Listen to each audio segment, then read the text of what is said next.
কাদের loss যায় যেমন না, যারা মেন্টালি যে ভালো থাকে বেশিরভাগই থাকে, কিন্তু তাদের বেশি লস যায়। কিন্তু যারা প্রফেশনালভাবে ট্রেডার তারা বেশি লস করতে দিবে না। একবার ট্রেড নেবে তো যদি লস চলে যায় অফ করে দেবে সেখানে, তারপরের দিন আবার খুলবে।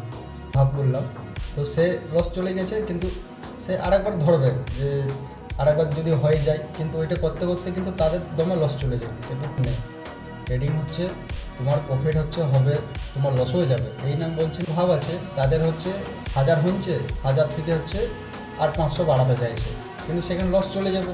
তোমার যেটা 1000 হয়ে গেছে প্রফিট ভাই, তো তুমি কেন আর কেন করতে যাবে?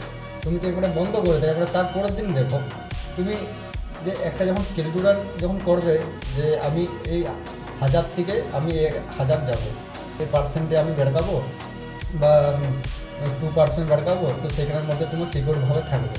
কিন্তু তুমি তো তার ভুল করছো, যেটা তুমি প্রফিটে করেছো সেটাও তুমি লস করে দিচ্ছ। আর যারা হচ্ছে প্রফেশনাল ট্রেডার তারা হচ্ছে একবার ট্রেড করবে, যদি লস চলে যায় তাহলে হচ্ছে আর দ্বিতীয়বার ধরবে না, তার পরের দিন ধরবে।